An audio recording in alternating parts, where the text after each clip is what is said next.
Assalomu alaykum hurmatli Manchester United muxlislari. Sizlar bilan yana Zamin Reds kanali va men sizlarga e'tiborlaringizga navbatdagi tahliliy videoni taqdim qilaman. Carabao Cup doirasida bo'lib o'tgan 1-2 finalning, ya'ni yarim finalning, polfinalning ikkinchi o'yini Nottingham Forest Manchester Unitedga qarshi o'yinda 0-3 hisobida mag'lubiyatga uchradi va shu o'yinga bag'ishlangan fikrlarni videolarni men sizlar e'tiborlaringizga taqdim qilaman. Undan oldin esa odatdagidek sizlardan like bosishni, kommentariy yozishni hamda bizning kanalga podpiska qilishni iltimos qilgan holda demakman. Boshlaymiz. Demak, o'yin Nottingham Forestning maydonida City of Grant stadionda bo'lib o'tdi. Sudya Michael Oliver janoblar olib bordi sudyalikda va shu o'yinda Manchester United ishonchli tarzda 0-3 hisobida g'alabaga erishdi. O'yin haqida gapiradigan bo'lsak, boya aytganimdek Carabao Cup muhim turnir. Biz birinchi dastlabki kubok yutishimiz uchun bu juda yaxshi imkoniyat, juda yaxshi qadam bo'ldi, juda yaxshi o'yin bo'ldi. Yana nima aytish mumkin? G'alaba qozongandan keyin komanda haqida yomon fikr kelmaydi, faqat yaxshi gaplarni gapirishga harakat qilasiz. O'z-o'zidan o'yinda endi to'g'ri Nottingham Forest ham ideal darajadagi yaqinda Premier Ligaga chiqqan Championship komandasi va qog'oz bo'yicha va komandalar nuqtai nazardan qaraganda ham Manchester United bir boshga ustun komanda hisoblanadi. O'sha ustunlikni Manchester United maydonda ko'rsatib berdi deb o'ylayman. O'yin jarayonlariga keladigan bo'lsak, dastlab o'yin boshlangandan keyin Manchester United 6-daqiqada Marcus Rashfordning ajoyib reydidan keyin 6-minutda ajoyib tarzda hisobda oldinga chiqdi. Ya'ni Marcus Rashford maydon markazidan ikkita futbolchini aldab, darvozani yaqin burchagiga nishonga oldi va hisobni 0-1 ko'rinishiga olib kelib qo'ydi.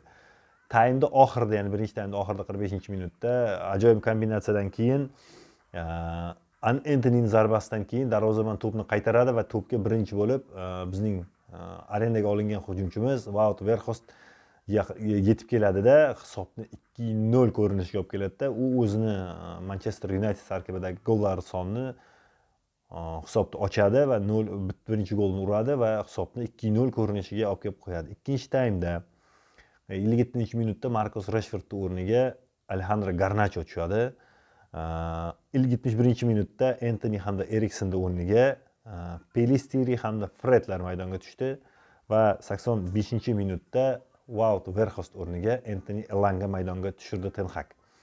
Va 89-minutda o'sha Anthony Elanganing ajoyib pasidan keyin Bruno Fernandes to'pni to'xtatib o'tirmasdan darvozaning chap tarafiga ajoyib zarba yo'llaydi va hisobni 3-0, ya'ni yakuniy hisobni o'rnatadi va Manchester United ishonchli tarzda final sari asosiy qadamni qo'ydi deb o'ylayman.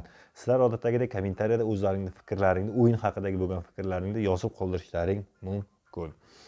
Ya'ni endi o'yin statistikasiga keladigan bo'lsak, statistika bo'yicha olib qaraydigan bo'lsak, dastlab to'p egallab turish bo'yicha hisob 33-67 bizning foydamizga, zarbalar bo'yicha 13-15, aniq zarbalar bo'yicha esa 4-6 hisobi qayd etildi. Ko'rib turibsizlar, boya aytganimdek, bu o'sha qog'ozdagi ustunlikni Manchester United hisobga ham ko'chira oldi va shu boya aytganimdek ustunligini, komandadan ustunlik darajasini isbotlab bera oldi deb o'ylayman. Endi turnir setkasiga keladigan bo'lsak, bizning raqib juftligimiz, ya'ni Southampton hamda Newcastle o'rtasidagi dastlabki o'yinda Newcastle jamoasi 1-0 hisobda g'alaba qozongan va ularda ikkinchi o'yin kutib turibdi, ya'ni Newcastle o'zida. Bizning o'yinda esa boya aytgandek 0-3 hisobida Manchester United g'alaba qozondi. Endi dastlabki nima deydi, javob o'yini Old Trafford stadionida bo'lib o'tadi. Menimcha unda Ten Hag rotatsiya qilib tushsa kerak. Endi finalda sizlarga savol, kommentariyada yozib qoldiringlar. Kim shuni xohlaysizlar finalda? Misol uchun hozir Newcastle Southampton hisobi 0-1 hisobida bo'ldi. Southampton Newcastle. Lekin sizlar nima deb o'ylaysizlar, finalga kim chiqa oladi? Meni fikrimcha Newcastle chiqqani ma'qul, chunki biz komanda bilan necha o'ynaganmiz Angliya Premier Ligasida ham va bu o'sha yana bir bor shu komandani o'yinini ko'rish uchun, shu komandani o'yini bo'yicha xulosalar chiqarish uchun ajoyib imkoniyat deb o'ylayman. Endi Sostavlarga keladigan bo'lsak, dastlabki birinchi taymda Ten Hag quyidagi sostavni maydonga tushirdi. Ya'ni darvozada David de Gea, himoyada Taylor Malacia, Lisandro Martinez, Victor Lindelof hamda Aaron Wan-Bissakalarni tushirdi. Himoya hamda darvozabonga savollar menimcha yo'q, chunki nimaga? Har qanday o'yinda agar jamoa 0 hisobida o'zining darvozasini daxlsizligini saqlab qolsa, nima bo'lgan taqdirda ham bu komanda uchun plus, himoyachilarning yaxshi o'yini hisoblanadi. Shunday ekan, biz himoyachilarimizga hech qanday savollar yo'q. Hammasi zo'r o'ynashdi, ajoyib o'ynashdi, darvozabonimiz yaxshi o'ynadi va hisob shunga yarasha 0gacha saqlab qolishdi. Ayniqsa man of the match sifatida Lisandro Martinez tan olindi. Ajoyib o'yin namoyish qildi. O'yindan o'yinga ochilib borayotgan yana bir bor ko'ryapmiz bu futbolchini. O'sha azart, ko'zda olov, raqibni ham o'zini ham ayamaslik, shu kabi xususiyatlar unga masalan hozir shu mukofot olishi sababchi bo'ldi deb o'ylayman. Sizlar nima deb o'ylaysizlar? Kommentariyada yozib qoldiringlar. O'sha Martinezdan tashqari yana kimni sizlar man of the matchga loyiq deb o'ylaysizlar?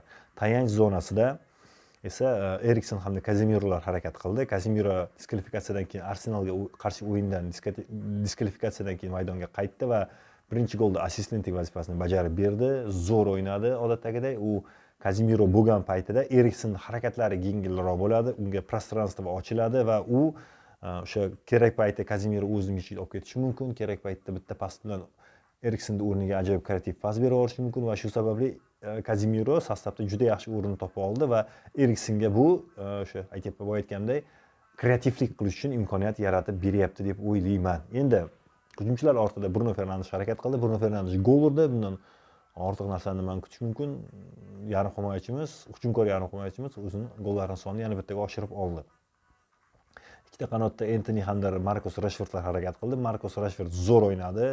O'sha dastlabki reytida to'g'ri unda o'sha ba'zida bo'ladi reytga obvodkaga kirganda endi aldab o'tib gol uraman deganda ba'zi fintlar o'xshamay qoladi, boshqa qanaqadir xususiyatlar bo'lib qolishi mumkin, lekin hozirgi Rashford hozirgi formasi juda dahshatli forma raqiblar uchun. Chunki deyarli hamma o'yinda Rashford yangi yildan keyin, Jahon chempionatidan keyin deyarli hamma o'yinda gol uryapti, assistentlik qilyapti.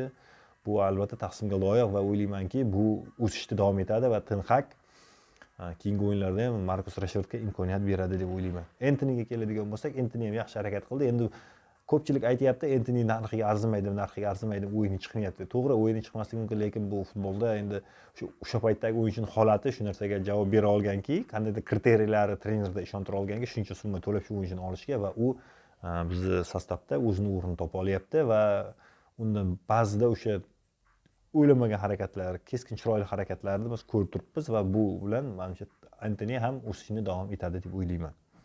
Hujumda Weghorst harakat qildi va u gol urdi, hisobni ochdi. Endi hujumchi vazifasini bajardi, chunki hujumchining asosiy vazifasi kelgan to'plarni gol urib, hisobda oldinga olib chiqish. Va bu u shu vazifani maydonda birligida bajarib, o'zining vazifasini bajardi deb o'ylayman.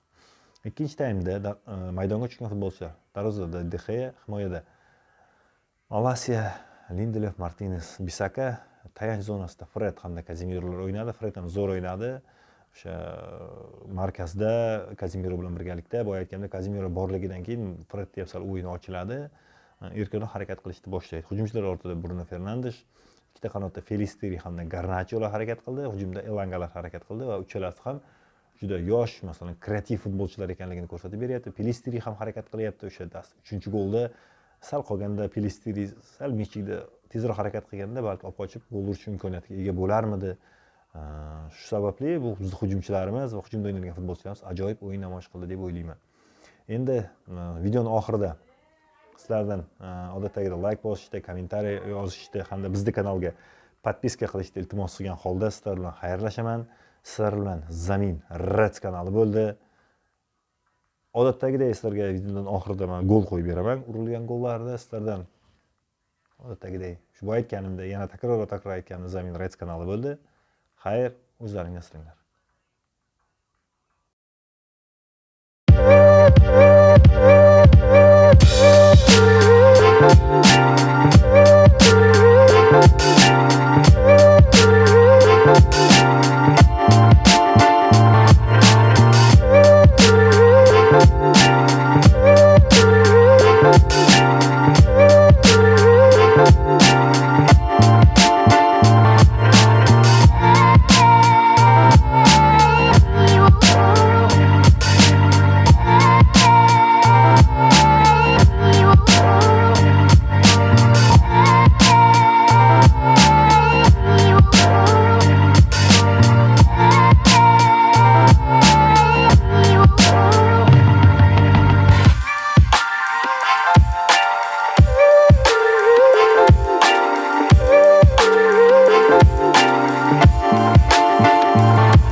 Je te